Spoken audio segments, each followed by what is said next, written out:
Ciao a tutti ragazzi, oggi vi porterò in una città del sud Italia.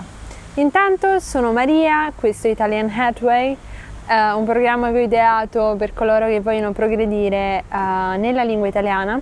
Trovate tutte le informazioni sul mio canale e oggi appunto vi porto in questa nuova città poco conosciuta, o almeno è meno conosciuta delle città più rinomate come Roma, Napoli, Milano, ma è altrettanto bella e ricca di persone, di profumi, di posti e soprattutto di chiese, addirittura ce ne sono 40, quindi ce ne sono un bel po'.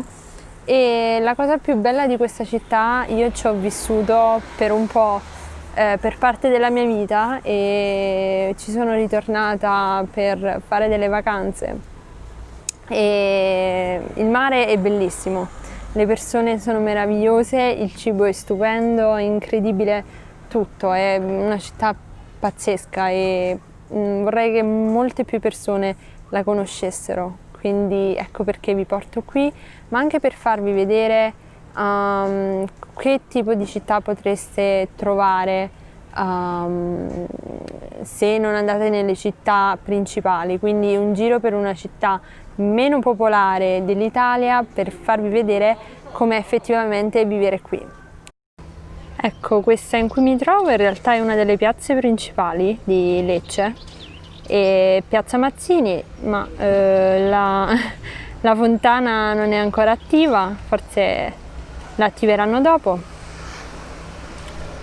E nulla, mi incammino verso il centro storico, che poi in realtà ci sono anche le bici, potrei prenderle.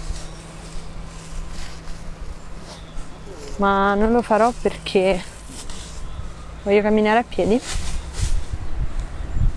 Questa è una delle vie principali della città e diciamo che sono venuta a quest'ora un po' scomoda per farvi sentire meglio l'audio in realtà. Se ci fossero state tutte le persone che ci sono di solito non avreste praticamente sentito niente, perché è veramente pienissima e non si può camminare, ma adesso ci sono tipo 40 gradi, quindi non c'è problema, non c'è nessuno, ci sono solo io, l'unica pazza.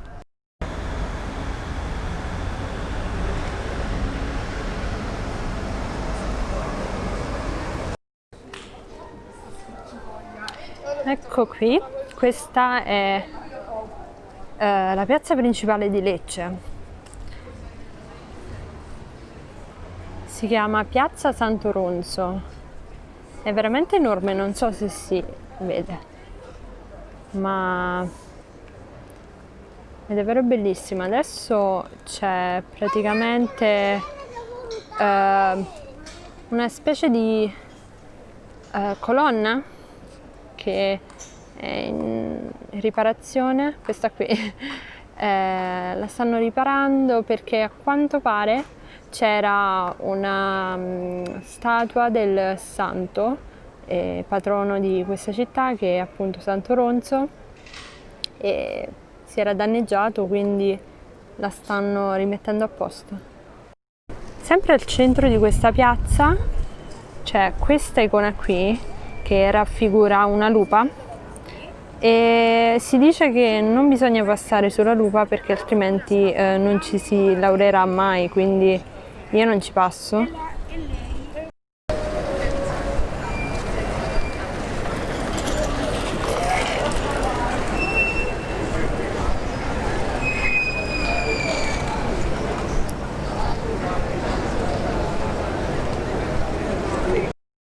E sempre qui c'è questo anfiteatro. Adesso lo vedrete meglio dall'altro lato.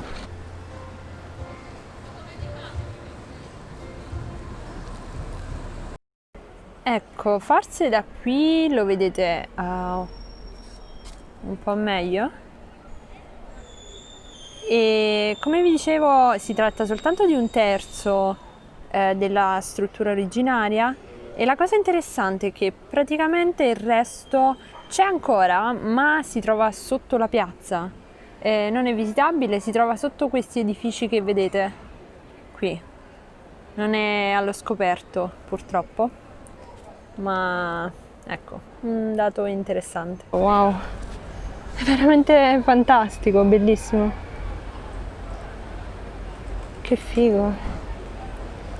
So che l'ho visto tante volte, ma ogni volta mi stupisce, perché qui c'erano veramente delle persone e addirittura so che c'erano 20.000 posti a sedere, quindi un bel po'. Oh.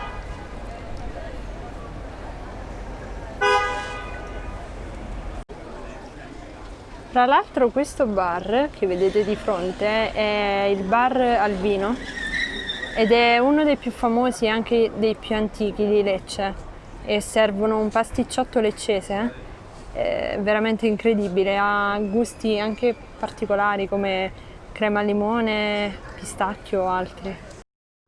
Dalla piazza ho intrapreso questa via che è una delle più famose e che porta praticamente a una delle chiese più belle di Lecce, una delle cattedrali più belle, che fra un po' vi farò vedere.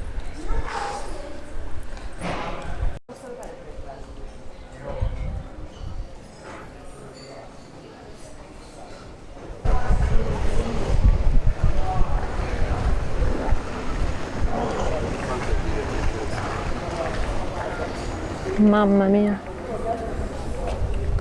è impossibile riprenderla tutta per intero, manca sempre qualche pezzo. Comunque questa è la chiesa di Santa Croce e è stata costruita in circa 150 anni, quindi dal 1549 fino alla fine del 1600, e ci sono volute 3 generazioni di artisti per realizzarla, e si vede. Eccolo lì, il rosone è ben evidenziato dalle 2 colonne corinzie, e ai lati troviamo lì San Benedetto e lì Papa Celestino V. Troviamo leoni, fiamme, tutti i simboli di fede.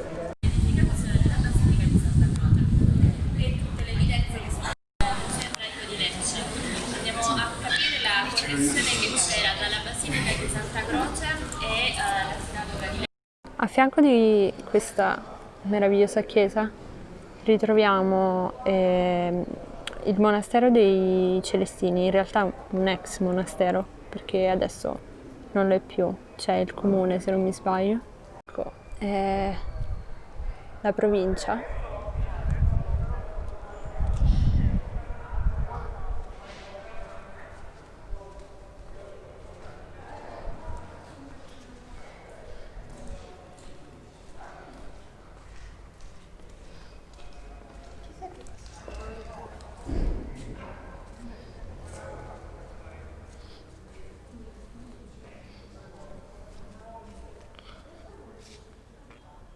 Che bello. Una cosa che non vi ho ancora detto e che è molto interessante è che vedete tutti questi edifici fatti con questa pietra particolare, e si tratta proprio della pietra leccese, ve la faccio vedere da vicino. E si tratta di un calcare molto morbido, molto facile da lavorare, ed è famoso proprio perché cambia colore col tempo. In teoria questa pietra cambia colore in base a quanta acqua, quindi quanta pioggia e quanto sole prenda durante l'anno, e quindi cambia sempre, è in continua evoluzione, ed è per questo che nessun palazzo è di colore omogeneo e fra di loro sono completamente diversi alcuni.